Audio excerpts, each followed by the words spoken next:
Oke, assalamualaikum warahmatullahi wabarakatuh. Waalaikumsalam warahmatullahi Selamat malam semuanya. Semoga dalam sehat awal afiat ya. Oke, I'm sorry. Jadi ini tadi sesuai dengan apa yang saya kirim di grup, terjadi BSOD gitu kan. Oke, jadi mungkin kita langsung mulai aja. Cuman kalau emang nanti ada problem ya ketika mungkin saya record dan terus kemudian ini berarti mungkin kelasnya langsung dismiss aja kali ya. Oke, jadi saya izin share screen terlebih dahulu.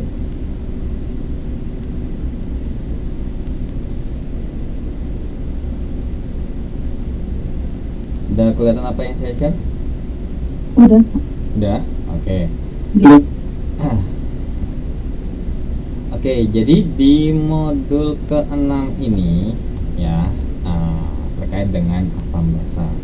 Ya mungkin kalau waktu SMA-nya jurusan IPA ataupun mungkin ya kalau mungkin kurikulum merdeka ngambil kimia gitu ya, yang baru lulus misalkan,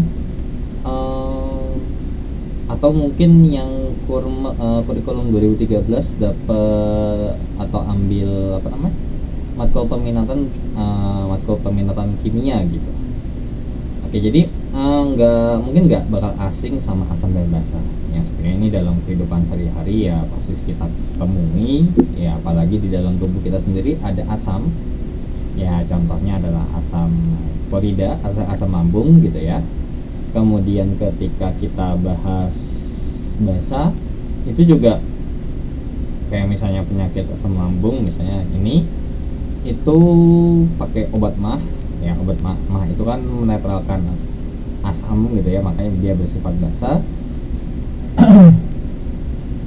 Ataupun contohnya ya juga sabun yang dimana ketika nanti asam dan basa ini kita reaksikan atau tidak kita gabungkan, sebenarnya reaksi umumnya nanti akan terbentuk garam.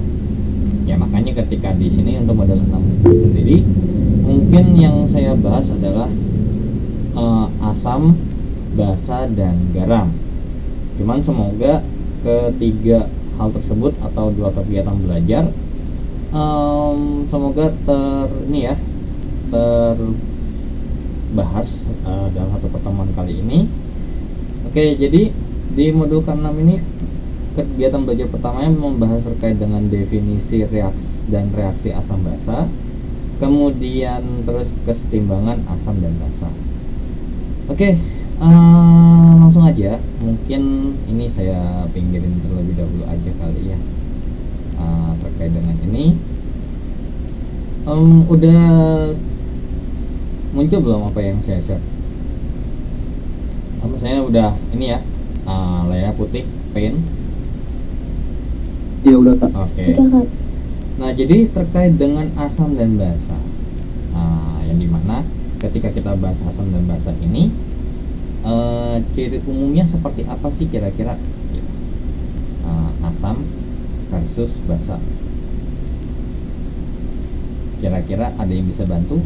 Kira-kira apa yang membedakan secara umum asam dan basa itu sendiri? pH, oke. Nah, kalau misalnya untuk asam di sini karena biasanya ya kalau kita lihat pH meter gitu ya, biasanya atau mungkin pakai indikator universal, biasanya semakin asam itu semakin merah, sedangkan basa itu semakin biru. So di sini untuk yang asam, ciri-ciri asam saya pakai warna merah ya. Oke. Bagaimana dengan asam pH-nya?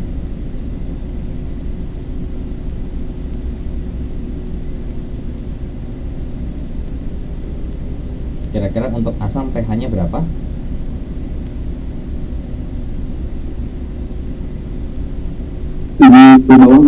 7 ke bawah atau mungkin kita bisa bilang kurang dari 7 kali ya. Kurang dari 7 ya. Sedangkan kalau untuk basanya ya lawannya, yaitu adalah lebih besar daripada 7. Nah, sedangkan kalau di tengah-tengahnya kalau sama dengan itu itu termasuk garam ya. Oke, kemudian ada lagi nggak kira-kira selain pH?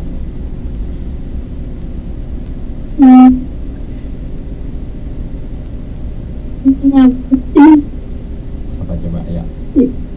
senyawanya ya Kak? Kandungan senyawa. Boleh sebenarnya, atau intinya apa yang membedakan asam dan basa secara umum, karena di sini kita nggak mau spesifikkan asam dan basa secara teoritisnya. Oke. Basa?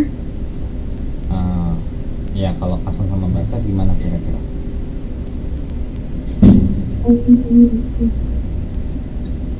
Ini yang pertama. Yang kedua adalah mengubah kertas lakmus,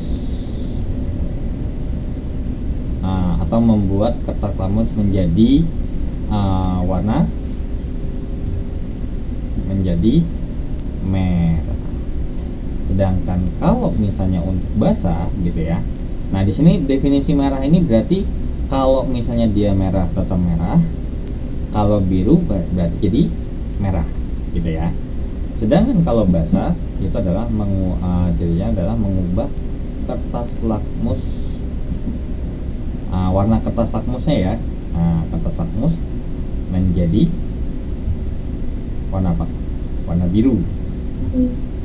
Nah kemudian kalau kita bahas terkait dengan rasanya, ya rasanya ini udah ya jelas ini rasanya asam gitu ya. Sedangkan kalau ketika kita bahas basa itu adalah pahit ya, walaupun sebenarnya ya enggak semua dimakan ya, jangan sampai mungkin kayak sabun gitu kan, digigitin gitu kan, digadoin ya, enggak juga gitu ya. Terus kemudian kalau untuk asam ini sifatnya biasanya adalah korosif ya, korosif. Sedangkan kalau misalnya ini kalau basa nggak ada masalah, jadi boleh dipakai, nggak ada masalah kalau kena kulit. Dan di sini biasanya kalau kena kulit biasanya identik dengan licin ya, biasanya identik dengan licin, atau terasa licin gitu ya, terasa licin. Tapi bukan artinya kalau misalnya bentuk produknya ya, karena kalau misalnya untuk bentuk produknya kalau udah nyampur-nyampur ya kayak obat mah ya, obat mah kira-kira agak licin nggak tuh? Iya, licin. Licin ya, agak terasa licin. Sedangkan beda sama yang kayak mungkin vitamin C itu dibilang licin nggak juga gitu ya, agak kasar dikit. Nah jadi inilah secara umum membedakannya. Nah kemudian ini kalau secara umum yang kita ketahui. Nah muncullah apa yang membedakan atau spesifiknya, ada teori asam basa ya, ada teori asam basa. Nah yang pertama itu adalah asam basa. Teori asam basanya siapa? Masih ada yang masih ingat kira-kira?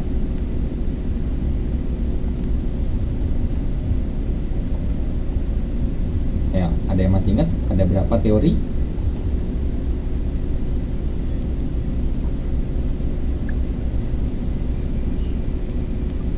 Ada 3 ya, ada 3. Ada Arrhenius, ada Arrhenius, kemudian yang kedua mungkin masih bisa ditulis di bawah sini ya, 2 ini adalah terkait dengan Bronsted-Lowry. Bronsted-Lowry. Nah, kita pakai versi bahasa Indonesia aja ngomongnya. Bahasa Lewis ya. Iya, Bronsted-Lowry. Kemudian ada terkait dengan si Lewis. Nah, kalau udah bahas Lewis berarti nanti kita bakal bahas yang terkait dengan struktur atau bentuk Lewis gitu ya. Nah, kalau Arrhenius, apa definisi asam? Ya, definisi asam adalah, nah bedanya apa nih? Bedanya gini, di antara mereka bertiga yang membedakan, atau terkait dengan apa yang membedakan dasarnya gitu ya. Kalau Arrhenius itu terkait dengan apa yang larut dalam air gitu ya, apa yang larut dalam air, atau iya ya, apa yang ada di dalam air. Makanya mungkin bisa kita bilang larutan dalam air juga boleh gitu ya. apa yang larut dalam air. Nah, sedangkan kalau Bronsted Lowry, ada ya, kok screen-nya hilang gambarnya. Oh, oke. Wait. Ada kok. Udah muncul lagi. Tadi sempat kayaknya emang ada yang ini. Udah aman. Aman ya? Aman kok. Aman, oke. Nah, beda. Sedangkan kalau untuk Bronsted Lowry, Bronsted Lowry itu terkait dengan perpindahan proton konsepnya. Ya, perpindahan proton. Perpindahan proton, atau mungkin bisa bisa dibilang yaitu adalah terkait dengan ion H+, ya, atau saya tulis di dalam ini adalah H+. Oke. Kemudian kalau ini terkait dengan yang namanya pasangan elektron bebas. Itu konsep dasarnya. Nah, kalau asam, apa yang larut dalam air? Apa yang ada di dalam air itu adalah asam. Ini kalau asam itu kalau misalnya ketika kita kita larutin ke dalam air akan menghasilkan H+ dalam air. Sedangkan atau mungkin ini saya lengkapin dulu ya, jadi biar nanti gak sekalian. Kalau Bronsted Lowry, gimana definisi asam? Donor, alias memberikan, gitu ya, alias ya ibarat kata yang kelebihan H+ itu melepaskan, gitu ya, donor atau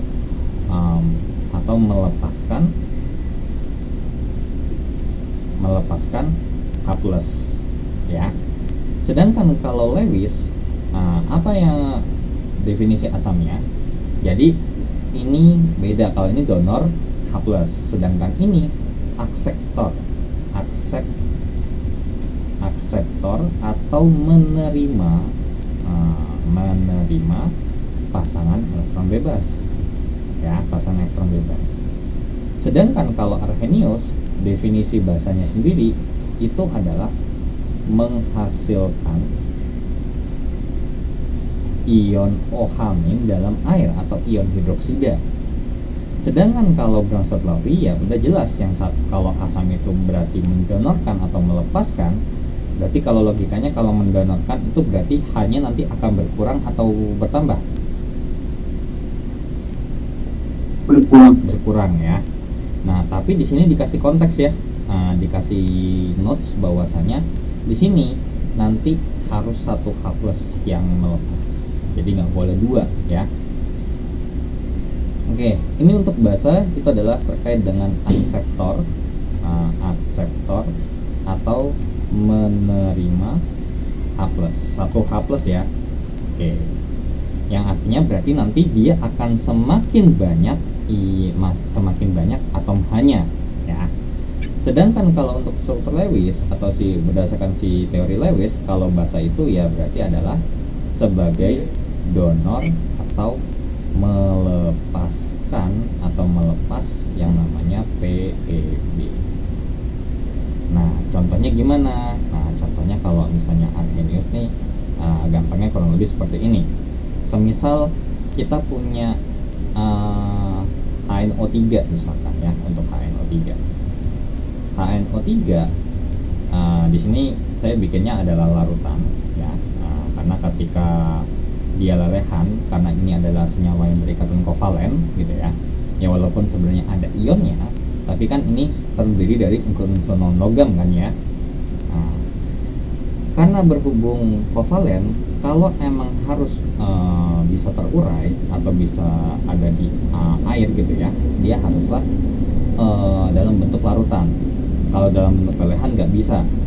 Makanya ketika kita bahas lelehan asam, yang dimana dia termasuk senyawa kovalen ya, atau berikatan kovalen, dia tidak akan menghantarkan listrik karena apa? Tidak akan terurai. Toh juga di sini udah jelas ya, ketika kita bahas asam basa kan nggak mungkin dong yang kita bahas itu lelehan gitu.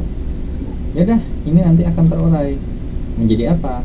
Menjadi H+ dalam bentuk larutan gitu ya, ditambahkan dengan NO3. disinilah definisi daripada si asamnya. Ketika dilarutkan dalam air ada ion H+. Ya. Kemudian contoh lagi, kalau semisal untuk si basa gitu ya, kalau si basa gimana contohnya? Contohnya adalah MgOH 2 kali, yang dimana akan terurai menjadi Mg2 plus ditambahkan dengan 2OH-. Nah, mana definisi di basanya? Basanya adalah di sini, melepaskan ion OH-. Ya. Oke, jadi intinya kalau kita melepaskan suatu senyawa atau melepaskan atau ion ataupun senyawa yang dimana nanti ini hasilnya adalah asam, ya berarti itu adalah senyawa yang bersifat asam di awalnya. Karena nanti kalau emang dipelajari lebih lanjut ketika kita bahas terkait dengan asam basa lebih rinci gitu ya, ataupun bahkan senyawa hidro. Tapi gini ya, perlu diperhatikan lagi bahwasanya tidak semua senyawa hidroksida itu pasti basa.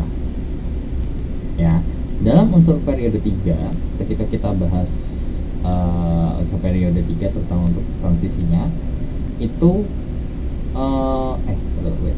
unsur transisi periode 4 periode 4 kalau atau 3 deh, saya lupa. Intinya ketika dia bahas dalam bentuk hidroksida itu nggak semua itu basa, tapi ada yang bersifat asam seperti itu ya. Oke, kemudian kalau untuk Bronsted-Lowry, nah kalau Bronsted-Lowry itu langsung digabung aja. Yang biasanya beda, kalau Arrhenius yang kita lihat adalah hasil reaksinya di dalam air. Sedangkan kalau di Bronsted-Lowry itu adalah ketika bahasnya adalah ya ini dalam sebuah persamaan reaksi. Contohnya NH3, NH3 ditambahkan dengan yang namanya H2O akan terbentuk misalkan kesetimbangan, yaitu adalah membentuk OH- ditambahkan dengan NH4+. Nah, kira-kira kalau semisal kita mau menghubungkan pasangan senyawa gitu ya, ya pasti yang jelas adalah kita membahas atau menghubungkan ini dengan ini dan ini dengan ini yang jelas. Nah, sekarang pertanyaannya adalah NH3-nya ini asam atau basa? Kira-kira itu dulu.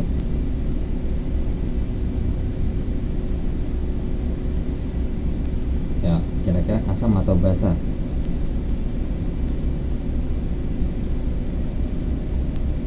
Untuk NH3 di sini. Dan bagaimana untuk si H2O-nya? Ayo.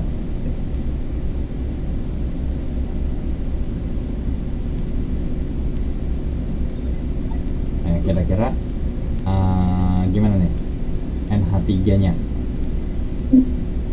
NH3 basa lemah. Ini nggak usah kita spesifikin, intinya basa atau asam, berarti basa ya. Kenapa? Alasannya? Apakah kalau NH3 itu pasti basa lemah gitu? Ya, kalau emang kita bahas secara teoritis asam dan basa lemah ya, atau asam kuat dan basa kuat kan ada tulisnya. Tapi kan kita nggak bahas itu. Kita bahas secara teori Bronsted-Lowry-nya. Nah, kenapa ini basa? Karena gini, definisinya apa? Asam itu melepaskan 1H+. Sedangkan untuk basa itu menerima 1H+.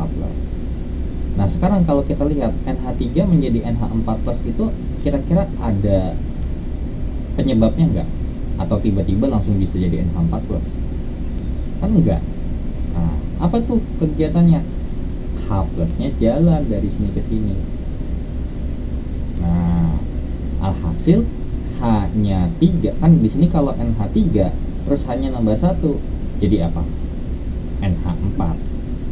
Nah, karena berhubung di awal ini bermuatan netral gitu ya, alias muatannya 0, maka ketika kita tambahkan +1 berarti nanti muatannya jadi +1. Sehingga definisi daripada yang di sebelah kiri ini, NH3-nya kira-kira basa atau asam? Jadi basa kan ya.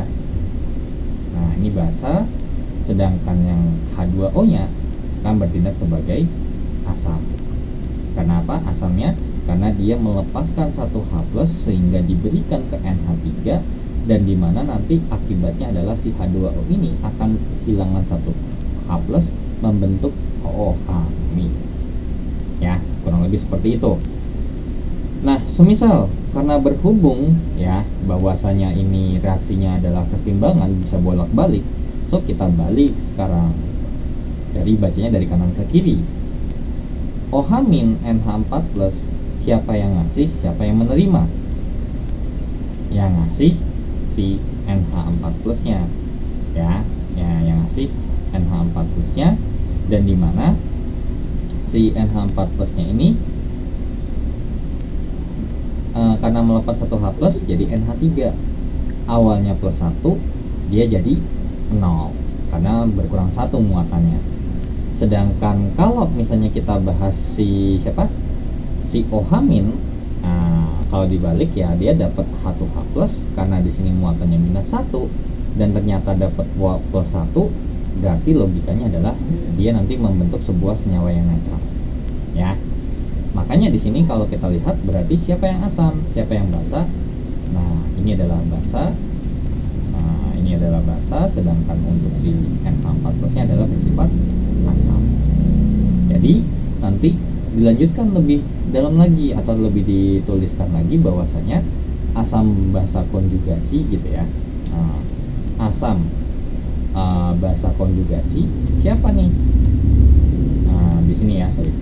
Asam basa ya, basa konjugasi kira-kira siapa dengan siapa? Konjugasi siapa nih?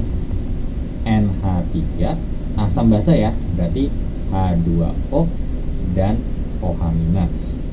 Sedangkan pasangan basa asam konjugasi itu adalah NH3 dan NH4+.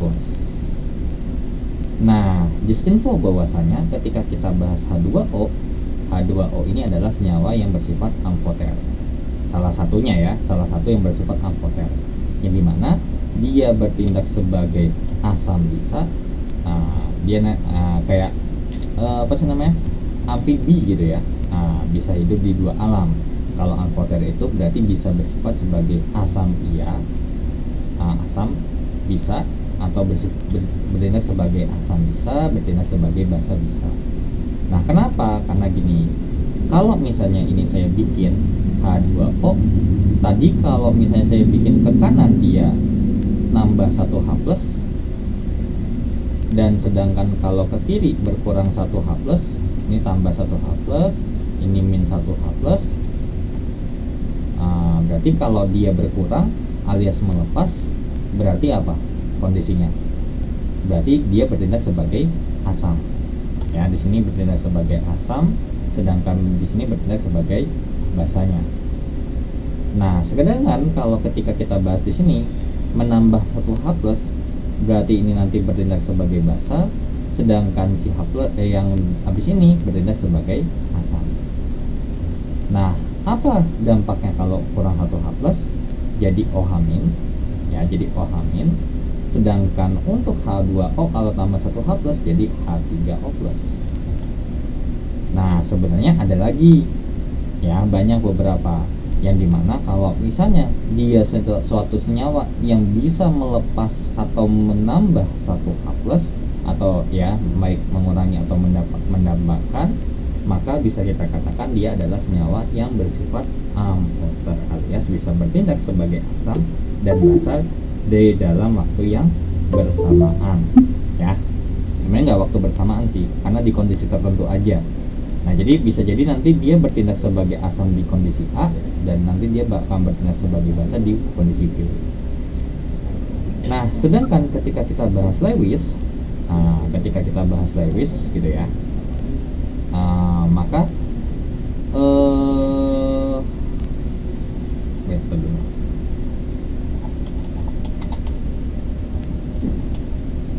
nah, ketika kita bahas Lewis, ya kita harus bikin dulu apa yang mau dibikin atau apa yang mau dibahas. Nah, dimana contohnya aja saya ambil contoh salah satu, NH3 dan BF3. Nah, seperti yang kita tahu bahwasanya untuk NH3 di sini saya nggak mau bahas terlalu rinci terkait dengan NH3 gambarnya gimana. Yang penting kurang lebih gambar itu begini. N tangannya 5, kepake 3 gitu ya. Nah, sedangkan untuk H-nya di sini 1. Ya, 1. Kemudian di sini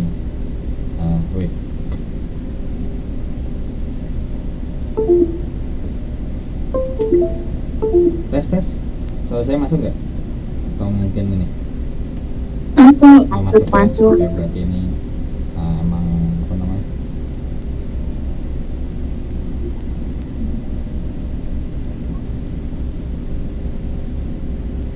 bentar. Ctrl Shift S.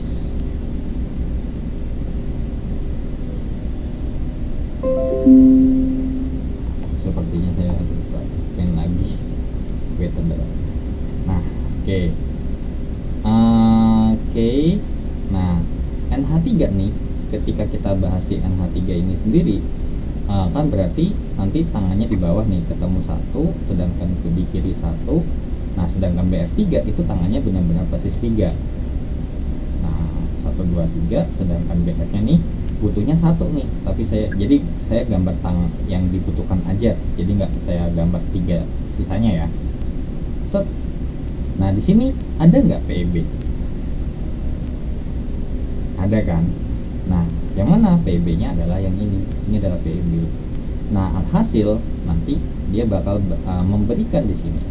Yang dimana berarti kalau kita lihat daripada informasi yang di sebelah kiri, berarti NH3 ini akan bertindak sebagai asam atau bertindak sebagai basa? Bertindak sebagai basa. Ya, basanya apa? Basa-basa Lewis ya. Nah, sedangkan untuk BF3 ini akan bertindak sebagai asam ya. Nah, jadi kurang lebih seperti itu terkait dengan asam dan basa, baik Lewis, Bressler-Lowry, dan asam Arrhenius. Nah, sampai sini dulu ada yang mau ditanyakan nggak gitu terkait dengan teori asam basa?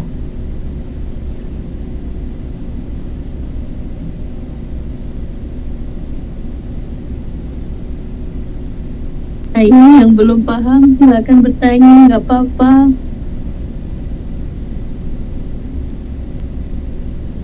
Iya tuh. Ayo, monggo. Barangkali tadi Mas Heri menjelaskannya belum Ya, bisa belum, ini barangkali mau diulang gitu, nggak apa-apa, boleh.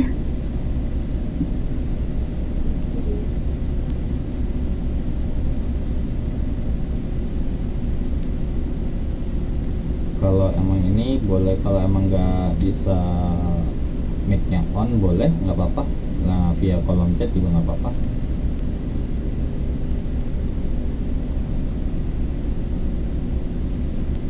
Atau mungkin bisa saya langsung lanjut. Lanjut. Oke, lanjut ya. Nah, kan kalau seingat saya ya, kalau untuk mungkin kita pakai kurikulum sebelumnya ya, bukan kurikulum Merdeka, asam dan basa ini kan biasanya ketemu di kelas di SMP biasanya, yang dimana bahasnya tuh masih teoritis banget tuh, kayak asam basa tuh apa, terus garam itu apa. Barulah nanti di SMA itu kalau nggak salah hitungan ya. Nah, oke. So di sini baru kita masuk ke hitungan. Nah, yang sebenarnya terkait dengan menghitung asam dan basa, atau mungkin ini saya saya kirim dulu di grup aja deh ya. Itu dulu. Oke.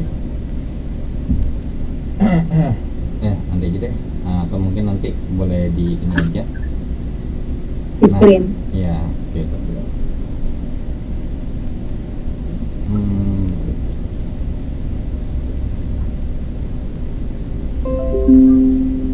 Oke. Nah, ketika kita bahas perhitungan, yang pasti dikenal terkait dengan pH-nya. Nah, asam ataupun basa sama-sama pH. Apa itu pH gitu ya?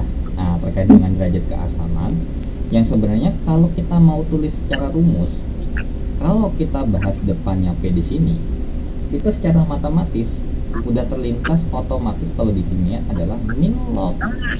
Nah, min log apa? Min log di sini, min log H+. Nah, berarti kalau POH min log OH min. Terus kalau misalnya PKA itu berarti min log KA. Ya. PKB adalah min log KB. Terus PKW itu adalah min log KW. Nah, kemudian ketika kita bahas gitu ya, di sini ya, kalau misalnya terkait dengan pH ini ya nanti. Nah, saya mau nanya kira-kira kenapa pH itu paling mentok, atau mungkin pernah lihat skala pH dimulai dari angka berapa sampai minimal angka berapa dan paling mentok itu angka berapa?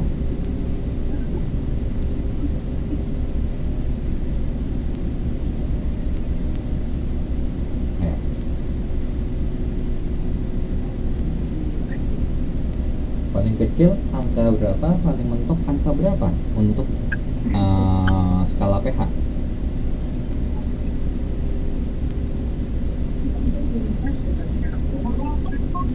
Paling kecil berapa? Paling kecil tuh 0 gitu ya. Paling gede adalah 14. Yang dimana mungkin pernah dengar kalimat terkait dengan pH ditambahkan dengan POH itu adalah 14. Pertanyaannya kenapa? Gitu. Pertanyaannya kenapa? Ya karena gini, 4 pH tambah POH ini itu sebenarnya adalah ketika kita bahas yang namanya kan air. Kita mulai dari air dulu. Jadi sebenarnya basicnya itu dari air, yang dimana ketika nanti dia membentuk keseimbangan itu akan terbentuk yang namanya H+ tambah OH-. Ya.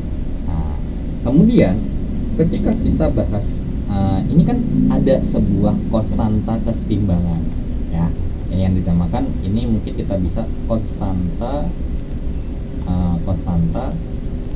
kesetimbangan ionisasi gitu ya, kesetimbangan ionisasi air gitu ya, kesetimbangan ionisasi air yang biasanya mungkin dikenal dengan istilah KW.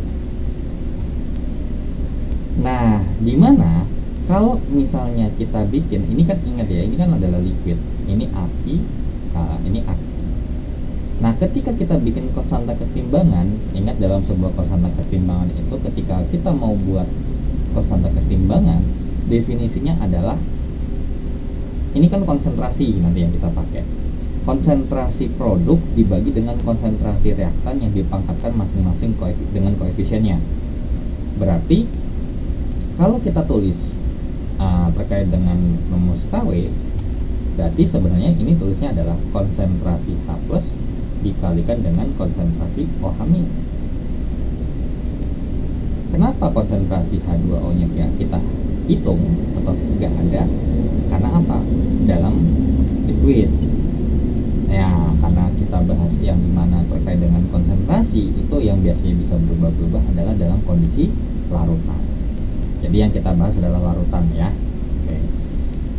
Nah, dimana untuk KW itu sendiri gitu ya, dalam KW itu sendiri itu kalau kita bikin sama 14 gitu ya. Nah, dimana KW ini sebenarnya adalah 10 pangkat min 14. Nah, 10 pangkat min 14 yang sebenarnya ini bisa kita dapat daripada gini. Dalam kondisi dalam air murni ya, dalam air murni, jadi kalau kita anggap ini adalah air murni dalam kondisi suhu ruangan yang 25 derajat Celcius, maka nanti akan terurai yang dimana H+-nya ini konsentrasinya adalah 10 pangkat min 7 molar, sedangkan konsentrasi OH- itu juga 10 pangkat min 7 molar.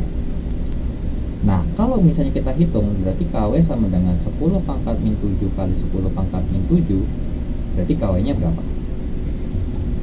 10 pangkat min 14. Nah, kalau kita tulis gitu ya, kalau kita tulis atau kita bawahkan seperti ini, berarti kalau kita mau pakai pendekatan PKW, nah, PKW ya, PKW ini kan berarti 10 min log KW ya.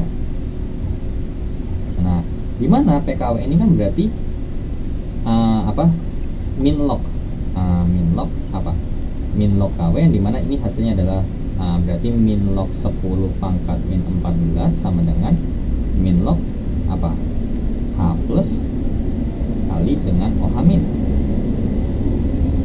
ya, konsentrasi OH min. Nah, ini berdasarkan sifat logaritma jawabannya adalah 14.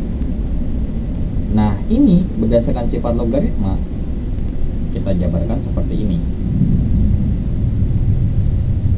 Nah, kita jabarkan seperti ini sebenarnya, min log kita dulu.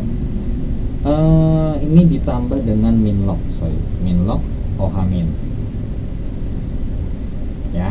Nah, ingat dalam sebuah sifat logaritma, kalau ini bentuknya perkalian maka nanti akan diuraikan dalam bentuk penjumlahan, min log A tambah min log B ya. Jadinya ini log A tambah log B. Nah, sekarang kalau kita tulis di sini definisi min log H plus apa definisinya? PH kan? Definisi min log OH min POH. So that's why kenapa bisa kita dapat PH tambah POH itu adalah sama dengan 14. Ya, karena dia adalah konstanta didapatkan dari konstanta keseimbangan ionisasi air murni ya. Ingat, air murni. Tapi dalam kondisi suhunya 25 derajat Celcius. Nah, kita tahu bahwa dalam keseimbangan kimia itu suhu itu juga berpengaruh, yang nanti akan mempengaruhi pergeseran keseimbangan, yang nanti juga konstanta keseimbangan pun akan berpengaruh. Jadi pH tambah pOH itu sebenarnya kalau emang ini kondisinya berubah, berarti nanti ini juga KW-nya bisa berubah ya. Oke, jadi ini terkait dengan ini.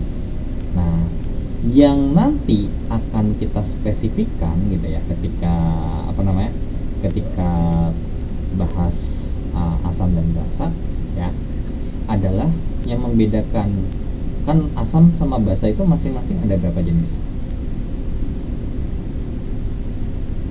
Ada 2 ya, ada asam kuat, terus kemudian asam lemah, kemudian ada basa kuat, ada basa lemah. Yang dimana yang membedakan adalah seperti ini ya. Nah, kalau emang mau pakai rumus gitu ya terkait dengan asam kuat, contohnya terkait dengan asam, kalau kita ada asam kuat, berarti untuk rumus H plusnya itu adalah A dikalikan dengan MA, yang dimana ini si A nya ini menyatakan banyaknya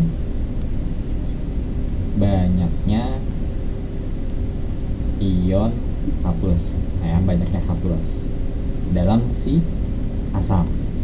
Sedangkan ketika kita bahas asam lemah gitu ya, nah kita bahas asam lemah, maka untuk H plusnya sendiri itu adalah akar Ka dikalikan dengan MA.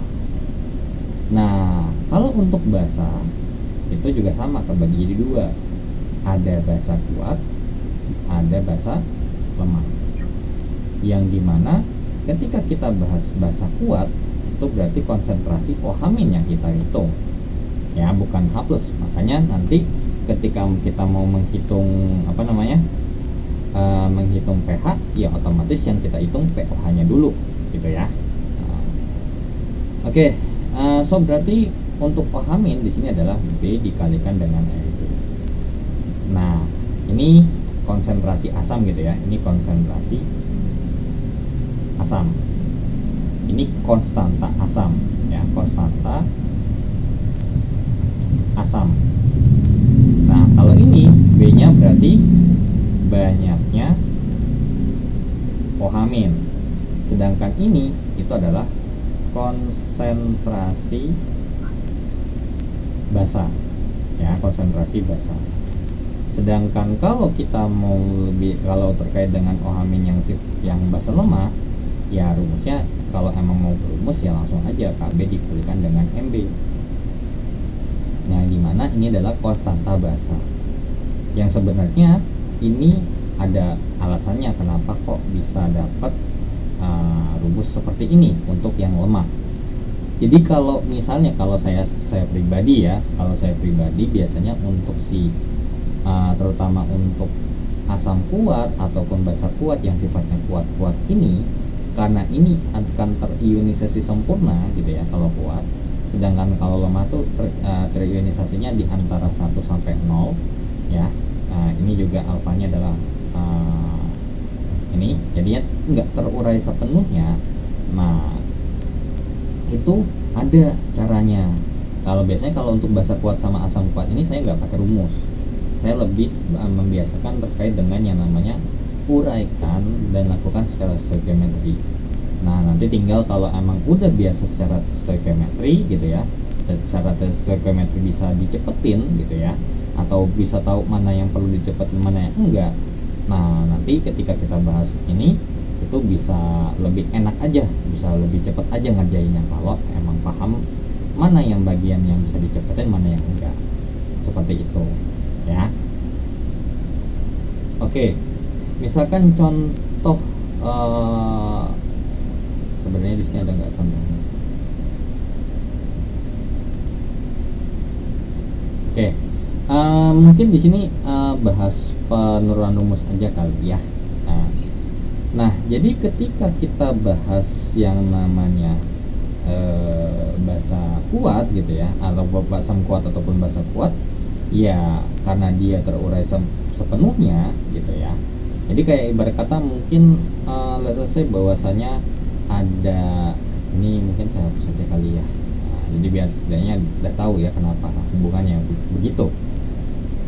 Oke, misalkan MgOH 2 kali, atau mungkin H2SO4 yang konsentrasinya 0,01 molar. Nah, sebenarnya ini bisa kita uraikan sebenarnya. H2SO4 itu kan akan terurai menjadi 2H+ tambah SO4 2. Nah, karena berhubung ini menguraikan bukan mereaksikan gitu ya, maka kita nggak perlu stoichiometry untuk mencari mol.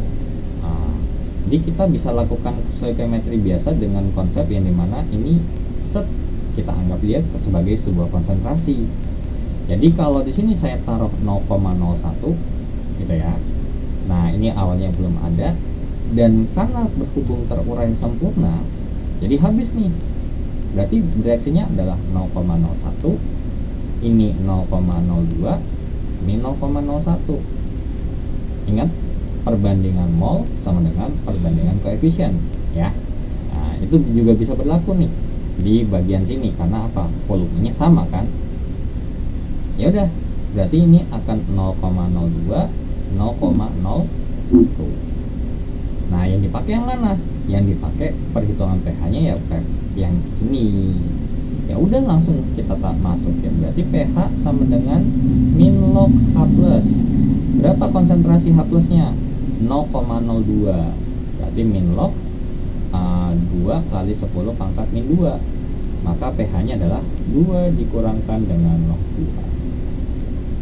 Nah, itu kalau untuk yang kuat, atau ini untuk yang kuat. Basa pun juga seperti ini. Tapi kalau yang basa yang kita hitung adalah OH- ya, bukan H+ ya. Nah, berbeda dengan yang lemah. Semisal kalau kita ambil yang lemah CH3COOH, maka dia akan membentuk kesetimbangan karena nggak terurai sempurna gitu ya.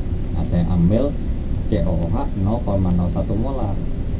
Nah, ini kalau misalnya nomor 1, kalau kita mau pakai rumus, ya berarti konsentrasi H+-nya berarti, nah, anggapnya kalau pakai rumus berarti kita nggak perlu ini. Jadi yang perlu kita cari adalah H+-nya berapa. Konsentrasi H+ sama dengan A kali MA. Nah, kalau dari sini berarti H2SO4 H plusnya ada berapa? Ada 2. 2 kali 0,01. Jawabannya adalah 0,02 molar. Nah, sama kan jawabannya? Gitu. Sama jawabannya. Ya, karena sebenarnya konsep daripada yang A kali MA ini itu adalah di bagian sininya. Gitu. Ya. Oke. Nah, bagaimana dengan ini? Nah, kalau misalnya CaOH ini terurai menjadi CH3COO- ditambahkan dengan H+. Nah, cuman karena berhubung, oke. Nah, di sini ketika kita punya di sini 0,01 molar, nah pertanyaannya adalah kita nggak tahu nih berapa banyak yang bakal bereaksi, karena kita tahu bahwasanya untuk terkait dengan lemah itu nggak semuanya bisa bereaksi atau bisa habis, pasti ada sisanya. Nah, ya udah, sekarang kalau emang kita bahas sisa gitu ya, karena berhubung juga ini, berarti kan nanti akan terbentuk yang dimana di sini nanti KB sama dengan konsentrasi CH3COO- dikalikan dengan konsentrasi H+ per konsentrasi CH3COOH. Nah, sekarang kalau emang kita tarik garis, ini sebenarnya nanti ada ini ya.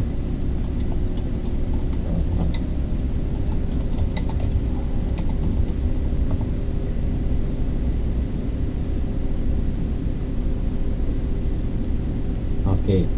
Nah, ketika kita bahas di sini ada apa namanya? Terkait dengan basa lemah gitu ya. Ya udah, kalau emang kita bikin basa lemah ini kan berarti nanti si CH3CO hanya itu nanti dia akan terbentuk satu sekali. Nanti jadi di sini nih nanti OH-nya atau H+ nanti bakal pangkat 2 nanti.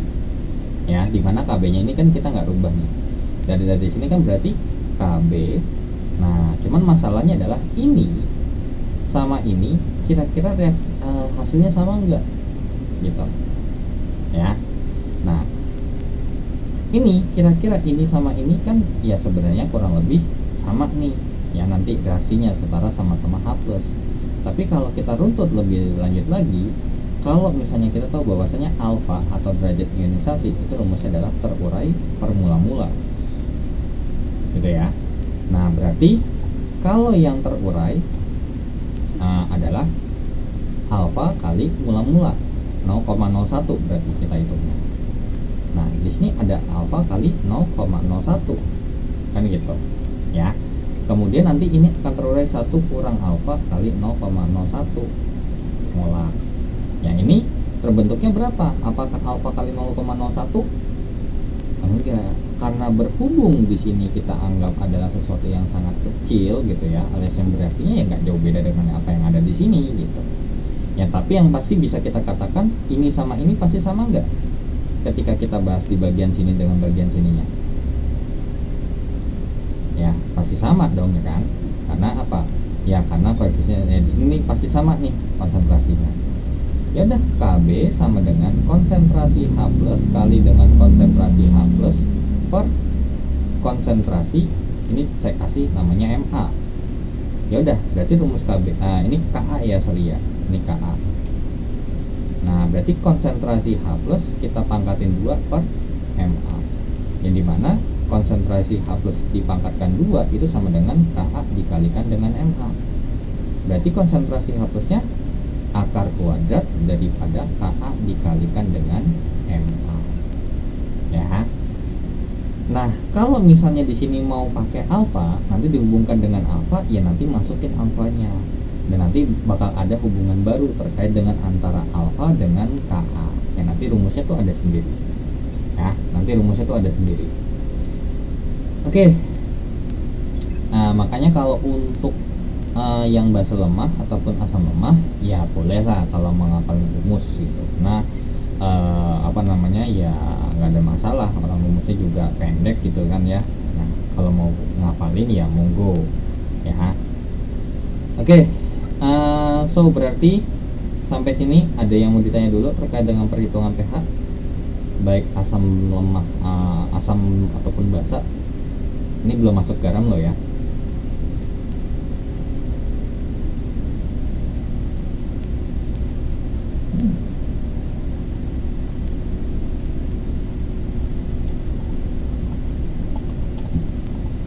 Gimana? Ada yang mau ditanya dulu?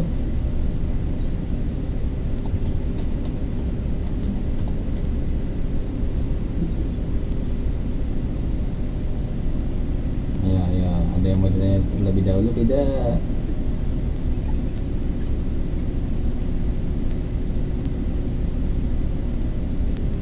Halo, ada yang mau ditanya terlebih dahulu terkait dengan asam dan basanya, perhitungan pH-nya, atau bisa langsung saya lanjut?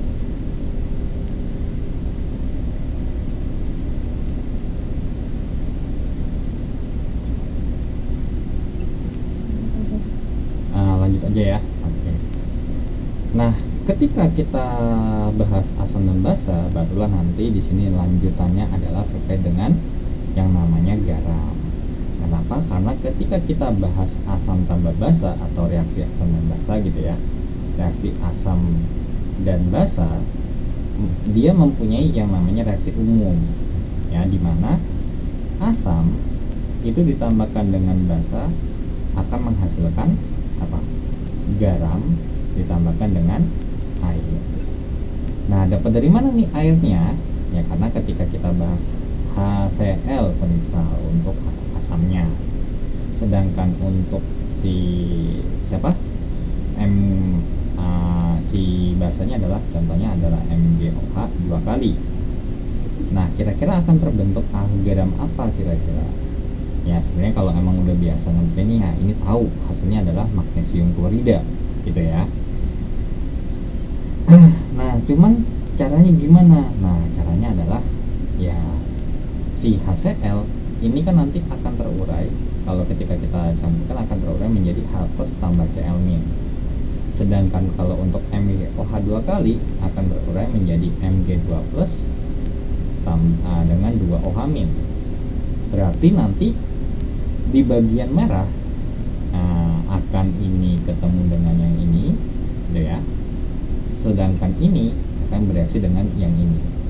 Dari sini berarti ada dua nih. Yang pertama adalah terkait dengan Mg2+ tambah Cl- gitu ya.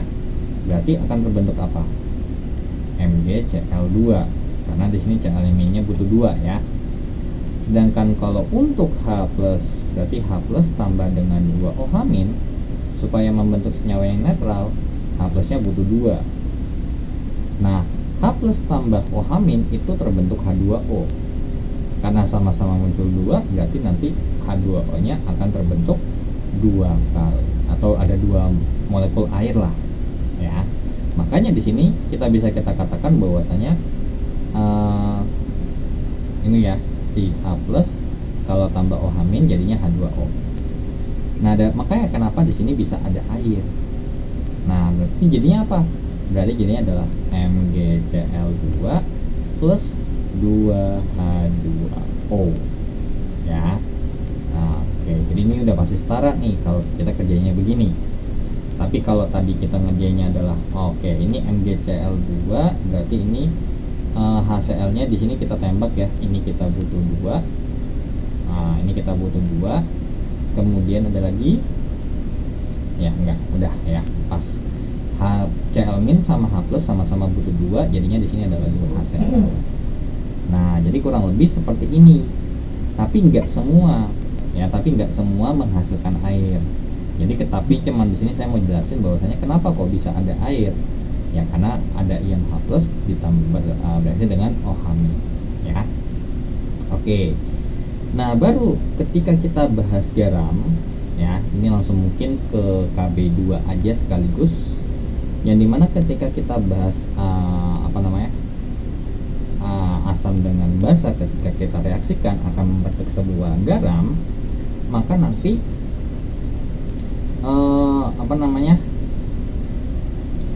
akan ada 2 ya. Ketika kita bahas garam tuh nanti kita tarik nih ya, ini adalah garam. Oke, nanti akan ada dua topik bahasan. Yang pertama adalah terkait dengan hidrolisis garam, ya, hidrolisis garam. Dan yang kedua adalah larutan penyangga, yes buffer, ya, larutan penyangga, ya, larutan penyangga atau buffer. Nah, yang dimana ketika kita bahas hidrolisis garam artinya berarti reaksi garam di dalam air, ya. Sedangkan kalau untuk penyangga atau buffer itu tujuannya adalah menjaga pH supaya stabil, ya. Nah, namanya menyangga berarti supaya stabil, ya. Ini dimana kalau misalnya rumah kalau nggak ada penyangganya atau penyangganya kurang kuat, tinggal diobrak-abrik dikit, ya udah say goodbye, ya kan, langsung roboh. Nah, ketika kita bahas hidrolisis garam, gitu ya, ketika kita bahas hidrolisis garam, apa yang membedakan kasusnya, gitu ya. Oke.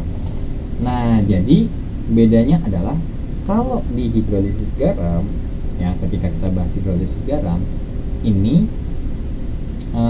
adalah hati-hati, tapi ya ingat garamnya haruslah gini. Kalau kita reaksikan asam dengan basa, gitu ya. Ini konteksnya masih kita bahas kalau kita reaksikan asam dengan basa loh, ya. Nah, yang pertama adalah kalau hidrolisis garam ini bisa terbentuk dari, pertama adalah basa kuat atau BK ditambahkan dengan asam lemah. Terus kemudian terkait dengan apa namanya, di sini asam lemah, ini basa kuat dengan asam lemah, kemudian basa lemah atau asam kuat dengan basa lemah, ataupun asam lemah ditambah dengan basa lemah, yang dimana dengan syarat di sini asam dan basa, karena kita bahas hidrolisis garam nih, berarti logikanya kita bahas adalah garamnya aja, berarti asam dan basanya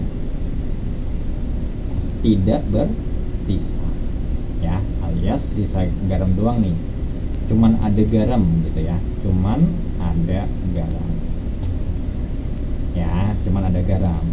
Yang nanti berarti kalau misalnya, nah, di sini penentuan asam dan basanya ini mungkin bisa ada dua pendekatan orang awam. Nah, saya mau nanya, misalkan saya punya basa kuat dan asam lemah, logikanya apa yang akan terbentuk? pH-nya asam atau basa? Asam. Basa kuat dengan asam lemah. Kira-kira kalau saya satuin, sifat mana yang bakal muncul? Asam atau basa kira-kira? Basa kan? Nah, mungkin kan kalau dulu sekolah kan diajarinnya begitu kan. Nah, walaupun mungkin ada yang ngajarinnya secara konseptual. Nah, kalau kita pakai pendekatan itu sebenarnya nggak 100% salah. Cuman ya kalau secara konsep ya salah total. Nah, yang menentukan gitu ya, yang menentukan dia asam atau basa, ya balik lagi, apa definisi asam dan basa kalau kita bahas larut dalam air? Asam akan menghasilkan ion H+, sedangkan kalau basa akan menghasilkan ion OH- kan ya? Nah, ya udah, berarti kalau kita lanjutkan dengan seperti itu, ya, tapi dengan syarat nih, ini menentukan asam atau basa adalah hasil hidrolisis garam lemahnya, garam yang lemahnya, versi lemahnya. Nah, tadi kan kita tahu bahwasanya berarti asam tambah basa ini nanti akan terbentuk suatu garam yang dimana ada basanya, ada basa kuatnya dan ada asam lemahnya. Nah, yang dimana yang akan terurai itu adalah yang lemahnya. Ya, berarti kalau kita bahas, berarti di sini ada dua nih, ya, terkait dengan si asam.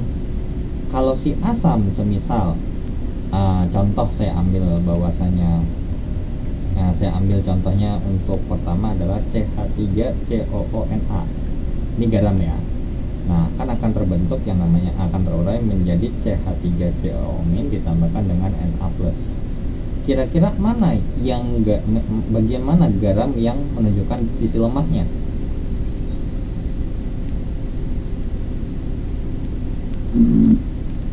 CH3COO- atau Na+-nya? CH3. CH3COO- yang dimana ini adalah asam asetat ya, asam lemah, sedangkan untuk Na+-nya adalah berasal dari NaOH yang dimana ini adalah basa kuat ya, ini basa kuat, dan sedangkan kalau ini adalah asam lemah. Ya sudah, kalau misalnya kita lanjutkan terkait dengan asam lemah dan basa kuat, tadi yang akan terurai atau terhidrolisis adalah si yang lemah. Maka kita lanjut hidrolisis lemahnya. Siapa yang lemah? CH3COO-.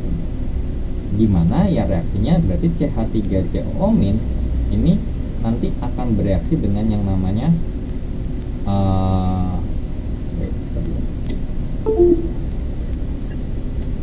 berarti kalau misalnya kita lanjutkan ini, si CH3COO- kalau dia bereaksi dengan H2O ya kan, karena hidrolisis tambah H2O, maka akan terbentuk kesetimbangan yang baru yang dimana akan terbentuk CH3COOH ditambahkan dengan OH-. So dari sini berarti hasilnya asam atau basa? Hasilnya basa. Jadi kalau secara konseptual dia ngajainya begini sebenarnya, kita reaksikan, kita hidrolisis dulu nih, atau kita bikin reaksi hidrolisis daripada garam lemahnya ya. Barulah nanti ketahuan ternyata ini OH-. Berarti apa? Berarti menandakan ketika nanti kita hitung terkait dengan hidrolisis ya, ketika kita bahas hidrolisis itu sendiri yang kita hitung adalah OH-. Begitu juga untuk basa ya. Kalau basa berarti nanti ketika misalkan contohnya adalah apa ya, misalkan NH4Cl misalkan terurai menjadi NH3 plus HCl misalkan, atau NH4 plus gitu ya, NH4 plus tambah Cl-, yang dimana ini nanti terbentuk dari asam kuat, sedangkan ini terbentuk dari basa lemahnya yaitu adalah NH3 kan gitu. Ya udah, berarti yang akan terhidrolisis ini nih, hidrolisis NH4 plus gitu kan, NH4 plus, yang dimana nanti NH4 plus akan terbentuk ini tambah dengan H2O, akan terurai akan membentuk yang namanya NH4OH plus H plus. Nah, karena berhubung ini hasilnya H plus, berarti nanti yang bakal kita hitung adalah H plusnya ya. Nah, berarti kalau misalnya kita hitung OH-, gimana rumusnya? Nah, untuk perhitungan rumus OH- sendiri, ini saya pakai warna biru aja ya. Nah, OH- di sini rumusnya adalah akar KW per KA gitu ya. KW per KA karena yang bagian lemahnya adalah si ini. Oke, berarti kalau kita lanjutin berarti adalah dikalikan dengan konsentrasi apa? Dikalikan dengan konsentrasi garam lemahnya. Ya, dikasihkan dengan konsentrasi garam. Tapi ingat, di sini yang kita bahas garamnya ini adalah lemah. Dan di mana konsentrasi garam lemah di sini? Nanti berarti kalau kita mau carinya di mana? Kita cari lewat stoichiometry dan stoichiometry yang ada di sini ataupun yang ada di sini. Ya. Oke. Nah, kalau untuk H+ berarti rumusnya adalah akar KW per KB. Nah, ini dapat dari mana? Nanti kalau emang mungkin cukup waktunya, ini berarti adalah garam lemahnya juga ya, garam lemahnya. Jadi yang kalian cari adalah konsentrasi anion ataupun kation lemahnya gitu. Kalau misalnya di sini 0,01 berarti di sini 0,01 ya, ini pakai konsentrasi yang ini ya, bukan yang ini, salah. Karena kalau misal ternyata di sini ada 2, kalau 0,1 kan harusnya 0,02. Nah, kayaknya nanti yang ini jangan pakai yang ini. Ya, makanya kenapa di sini saya tulis konsentrasi garam, di mana di sini adalah yang lemahnya yang dibahas. Ya. Nah, kemudian terkait dengan larutan penyangga. Nah, larutan penyangga sendiri itu ada beberapa cara ketika kita bahas atau untuk membuatnya, gitu ya. Yang pertama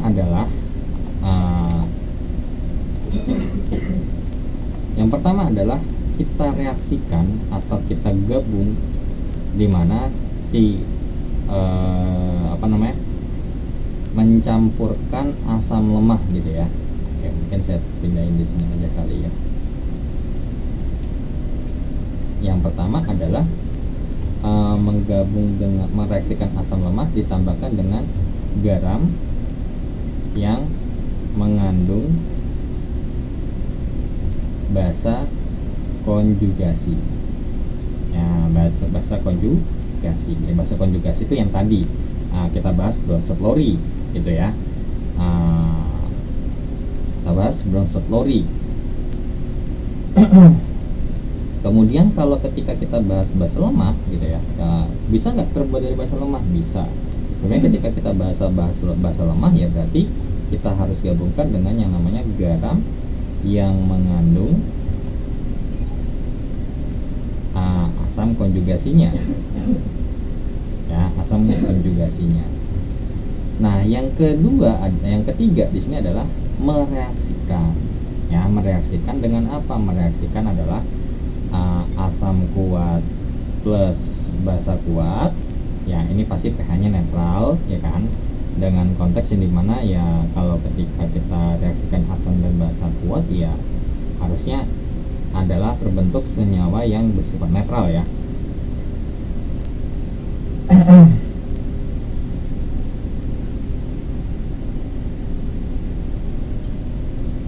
Nah, jadi ini untuk terkait dengan asam lemah, berarti menggabungkan asam lemah dengan basa konjugasinya, ini berarti ini penyangga asam, ya. Nah, ini adalah penyangga asam. Kenapa? Karena yang kita mau sangga itu asamnya. Kemudian kalau di sini ini penyangga basa. Nah, karena kita bahas penyangga basa, ya nanti yang bakal kita hitung adalah OH-nya. Sedangkan kalau ini yang nanti bakal kita ini adalah terkait dengan yang namanya H plusnya. Nah, kemudian kalau misalnya terkait dengan buffer, bedanya adalah sama yang di hidrolisis, buffer itu nggak punya lemah-lemah, jadi harus kuat dengan lemah, ya. Kalau di sini asam kuat dengan basa kuat, berarti nggak saya masukin, ya. Nah, jadi ini langsung saya hapus saja kalau terkait dengan basa kuat. Nah, ini adalah basa lemah. Sedangkan ini berarti asam lemah ditambahkan dengan basa kuat. Nah, apa yang membedakan? Nah, kalau hidrolisis garam itu cuma sisa garamnya doang, asam sama basanya nggak tersisa.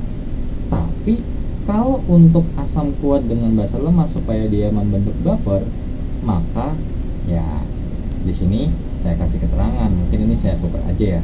Basa lemah tambah asam kuat. Basa lemah tambah asam kuat, di mana asam kuatnya ini berlebih, alias berarti ada sisa, ya. Ini juga berlebih, ada sisa. Nah, jadi kalau misalnya ketika kita mereaksikan basa lemah dengan asam kuat berlebih, itu juga bisa membuat larutan penyangga, tapi di sini konteksnya nggak langsung. Sedangkan kalau asam lemah dengan basa lemah ataupun asam lemah direaksikan dengan garam yang mengandung basa atau asam konjugasinya, itu bisa kita katakan dia pembentukan yang langsung, ya. Atau mungkin di sini saya tulis ini sifatnya adalah langsung, ini tidak langsung. Nah, dimana terkait dengan penyangga basa berarti ketika kita mungkin di sini penyangga asam sama penyangga basa saya ini jadi 2 gitu ya, jadi 2 aja dari keempat ini. Nah, dimana untuk penyangga basa berarti nanti saya tandain pakai yang ini. Nah, dimana penyangga basa itu adalah yang ini ya, terkait dengan penyangga basa. Terus kemudian di sini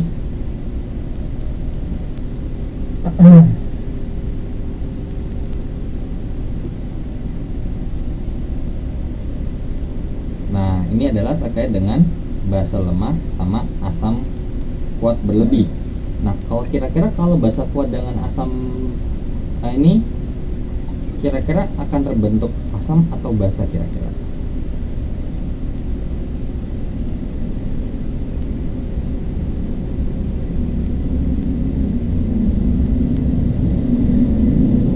Ayo, ini terbentuk asam ya. Nah, ketika kita bahas untuk terkait dengan ini asam lemah gitu ya, kemudian ini adalah asam lemah dengan basa kuat yang berlebih. Nah, cuman terkait dengan rumusnya, terkait dengan rumus larutan penyangga, ini sebenarnya mirip dengan apa yang ada di garam. Nah, yang membedakan adalah di bagian OH- sama H+-nya. Nah, karena berhubung asam lemah ini terkait dengan larutan penyangga asam gitu ya, maka kalau misalnya kita hitung berarti konsentrasi H+-nya itu adalah Ka dikalikan dengan mol atau konsentrasi asam lemahnya per basa konjugasinya ya, atau mungkin bisa kita katakan garamnya juga boleh sebenarnya ya, yang dimana nanti ketika kita reaksikan dengan garam jangan lupa ini yang di konteksnya di bagian bawah ini adalah terkait dengan mol garam, atau ya mungkin sebenarnya mungkin lebih enaknya kita bikin gini aja kali ya, atau nggak apa-apa deh boleh, atau mungkin tulis aja deh ini garam, ini asam lemah gitu ya, asam lemah per basa konjugasi. Nah, atau bisa juga kita tulis rumusnya dalam bentuk kurang lebih seperti ini ya, bisa kita tulis bentuknya seperti ini, Ka dikalikan dengan mol asam ya, nanti pakai stoichiometri. Makanya rata-rata ketika kita bahas buffer ini ya harus stoichiometrinya lancar dulu. Kalau miss aja sedikit ya udah bisa berabe nanti urusannya ya. Ini per mol garam ya, per mol garam. Sedangkan kalau untuk basa berarti OH- ya berarti Kb dikalikan dengan basa lemah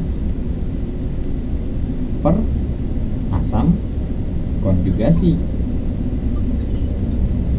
ya. Nah, tapi di sini mol garam konteksnya jangan lupa yang kita ambil yang lemahnya ya. Oke, nah ini Kb ini berarti mol basa per mol garam, tapi ingat yang diambil adalah yang lemahnya ya, bukan yang kuat ya, yang diambil adalah yang lemahnya.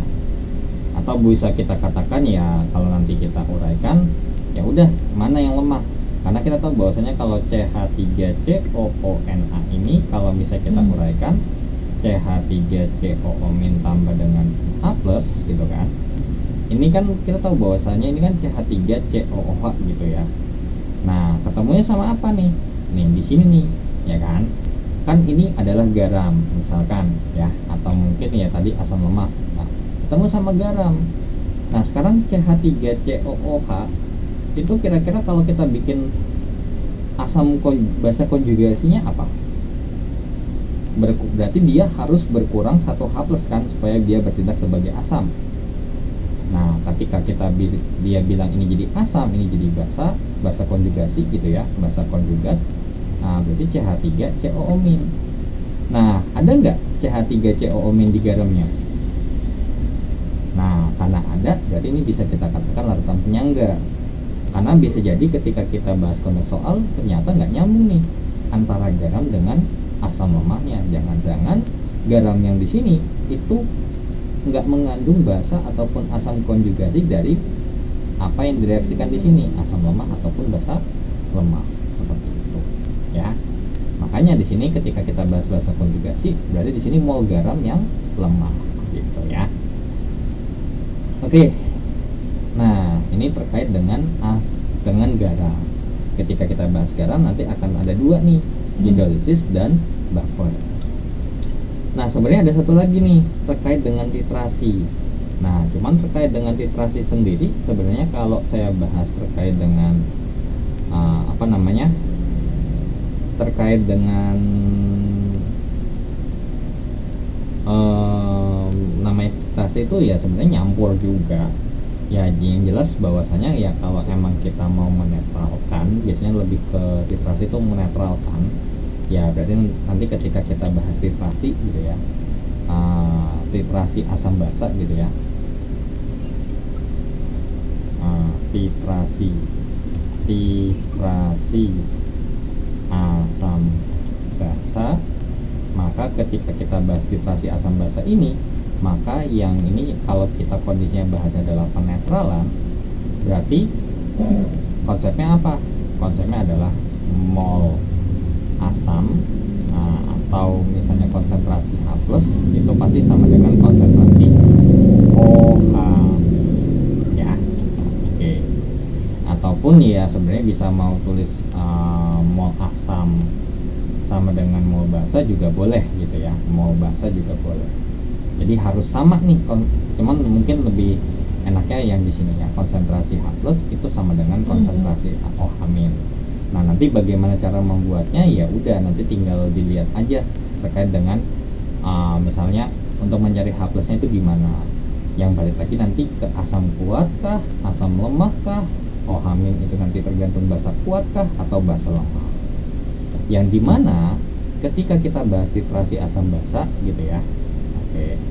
Ketika kita bahas titrasi asam basa gitu ya.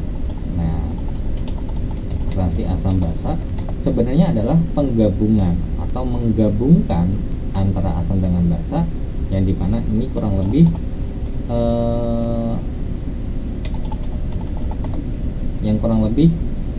ini nanti akan terbentuk kurva gitu ya, terbentuk kurva yang dimana nanti kalau misalnya asam kuat dengan basa kuat kurang lebih nanti grafiknya seperti ini ya, yang dimana nanti titik ekuivalennya tuh kalau asam kuat dengan basa kuat ya hasilnya 7 ya, dengan dimana si asam kuat dengan basa kuat di sini memiliki konsentrasi yang sama.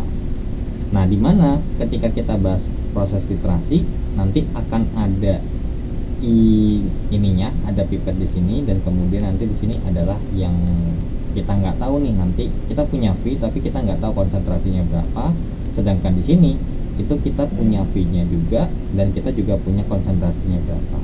Yang nanti ini ada keran dan nanti diteteskan satu persatu. Jadi kurang lebih seperti itu mekanisme umum titrasi ya. Nah, ini juga mungkin nanti kalian bisa lihat ya, atau mungkin tadi bisa googling titrasi asam basa urin. Nah, dimana nanti kalau misalnya kalian lihat tuh ya, ini kurang lebih seperti ini ya.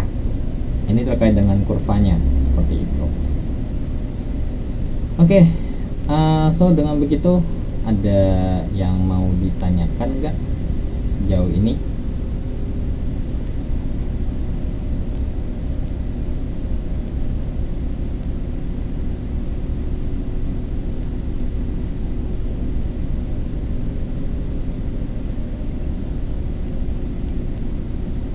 Ayo, ada yang mau ditanya terlebih dahulu nggak? Kalau indikator asam basa ya, model kayak apa sih namanya, ada indikator asam basa yang alami pakai kunyit ya kayak gitu. Terus ada indikator asam basa yang sintetis ya, kayak ada brotimol biru, ada metil merah, ada phenylephthalate, yang dimana nanti punya range pH-nya masing-masing. Ya, nanti itu akan menghasilkan, oh kalau misalnya kita reaksikan asam dengan basa nanti akan terbentuk perubahan warna. Ya, nanti ketika kita proses titrasi itu sebenarnya ya ada penambahan indikator, yang dimana penambahan indikator sendiri itu gunanya adalah untuk memberikan memberikan ciri bahwasanya ini sudah mencapai titik literasi karena terjadi perubahan warna, kurang lebih seperti itu ya. Atau mungkin kalau misalnya kalian ini mau detail terkait dengan literasi, sebenarnya mungkin itu biasanya ada di kimia analitik tuh biasanya. Oke. So dengan begitu ini udah kelar untuk modul ke-6 ya, terkait dengan asam dan basa. Nah kalau untuk latihan soalnya mungkin coba dikerjain sendiri, dan nanti kalau emang mungkin ada yang bingung mungkin bisa ditanyakan aja mungkin via grup, atau mungkin kalau misalnya nonton video ini ya yang di YouTube mungkin bisa chat aja di grup, atau mungkin DM Instagram aja ya. Oke, ada yang mau ditanyakan? Apakah mungkin sudah pada tidur semua di sini?